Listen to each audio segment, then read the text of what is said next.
Hey, what's up? It's Jim, and today I'm going to talk about The 9 Lives of Fritz the Cat from 1974. After the success of the first film, Fritz the Cat from 1972, there were a lot of adult animated films that came out, and I'm assuming did well. There's not a lot of box office information at the time, but Fritz the Cat was quite a hit. There were lots of imitators. There was lots of adult animated films going on throughout the 70s because of Ralph Bakshi, because of his success with his first film, Fritz the Cat, but he continued to have a filmography going on throughout the 70s. So of course they had to make a sequel to Fritz the Cat called The 9 Lives of Fritz the Cat, which had no involvement from Ralph Bakshi, who directed the first film, obviously even less involvement from Robert Crumb this time, and only got the voice actor Skip Hinnant, who is the voice of Fritz the Cat in the original, to come back, as well as the producer Steve Krantz, who then got a director who worked with Ralph Bakshi on The Mighty Heroes, Robert Taylor.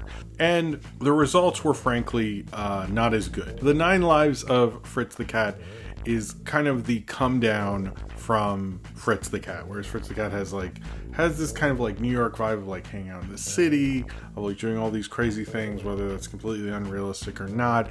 It has this like kind of New York movie vibe to it, it has this energy to it. It feels like hanging out in the summertime. And 9 Lives of Fritz the Cat is Fritz getting yelled at by his wife, or his girlfriend, or whomever had his kid, telling him about how he's a worthless sack of shit, basically, while he imagines what his life could have been like in all these various different eras.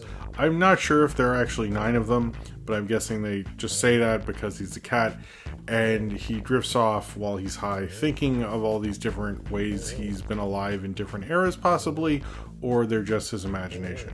I'm not sure.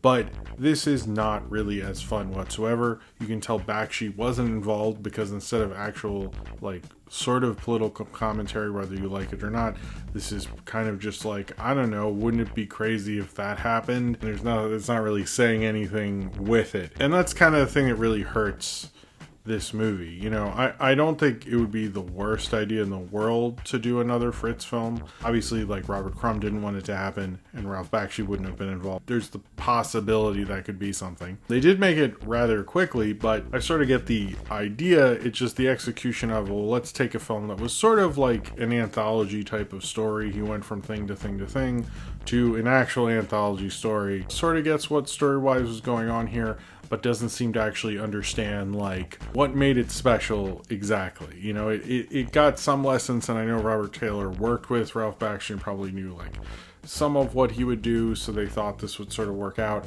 and it just doesn't. It really, I think this film really kind of stinks. And I know a lot of the adult animated films from the 70s, which have kind of called audiences, like The Belladonna, Sadness, and Cleopatra and stuff, like, those are kind of interesting to watch. There are others that are just like straight pornography, and I get that most of producers understood that this was like, you know, boomers would get really high and go see these movies, and there was like a total audience for that. I'm not sure if this film did well or not. There doesn't seem to be concrete, like, sources on that. To my understanding, the soundtrack was canceled, which the soundtrack is actually really good, so that, honestly, they should have just canceled the movie, just release a fucking soundtrack, but they didn't do that, and this was considered a failure. You know, the various things he goes on are, you know, he imagines what it would have been like as a Nazi stormtrooper, and then he imagines himself, like, basically like that Hitler was gay, which I'm just like, I don't know, they do it in a really homophobic way. I'm not sure, like, what the point of making Hitler gay, other than to just, like, I don't have a problem making fun of Hitler, but, like, do we have to, like, do it in a homophobic way? I didn't really understand, like, that just felt very off. That felt like the most kind of the time I've seen of Fritz the Cat, which is very of the time kind of whole, I guess, franchise. Him as like a playboy in the 30s, which was him just walking around being like a rich guy in front of like images of like the 30s and what it was like in New York, which that really felt like a waste of a sequence. There's a lot of times this film's getting away with certain things, doing these surreal sequences rather than saying much of anything. He was an astronaut going to Mars. You just see him go into space and have sex with someone, which I guess is like the most the audience would want, really. Then he's in an alternate reality where everyone who's African American has then gone to New Jersey, and New Jersey has succeeded from the United States, and they have to send someone in to talk to the president of, like, I forget what it's, like, New Africa or something. It's got some really stupid name. He's supposed to go there and talk to that president or relay a message, and that part is like the black people being played by crows was never like the most woke idea in the entire world, but it especially doesn't work there. It's such an uninteresting film. I think that's one of the things about it. Whereas Fritz, like, regardless if you like it or not, it's influential. It sort of like demands to be sort of interesting in a way, more so than you think it would while watching it. You know, it doesn't get referenced a lot. Everyone seeing it knows about the first film, but it has an importance in the history of film and the history of animation. The 9 Lives of Fritz the Cat is sort of like, you know, Halloween was a huge hit, and then there were all these like knockoff, like every holiday had its own horror movie, and Friday the 13th became a franchise, and then they're like, oh shit, we better do Halloween 2. And I know Halloween 2 is looked favorably on, and it's like not the worst movie in the world, but it's not Halloween. And I think 9 Lives of Fritz the Cat is sort of like an even worse version of that, really. It's just like we have to jump on this bandwagon for as long as it's going. I sort of wish they had waited, or like made it more our crumb, or made, you know, do something like some answer to it, and it really just feels like a shitty kind of follow-up. Like, I know sequels back in the day, like until like later in the 70s with the Rocky franchise or Star Wars, or even, you know, James Bond was doing it at the time, but in the Godzilla franchise were, but in terms of Hollywood, they were really looking at sequels as more of like, well, if we got 10% of that box office, that'd be pretty cool, right? And like, for real, they would just make like shit. Like, wasn't there a Butch Cassidy and Sundance Kid, like the early years, and like The Sting 2 with like no one in the same cast, and like I really, I don't know what their thinking was that would do like that much better, but I think they really just thought, well, if we got like 20%, we'll do okay, and you know, we can sell it to TV and make X amount of dollars. I think 9 Lives of Fritz the Cat, they thought, because there was a midnight movie market at the time, and much like the whole idea of doing like after Rocky Horror Picture Show, we'll do shock treatment kind of thing, they could probably do a double bill or something. I don't know.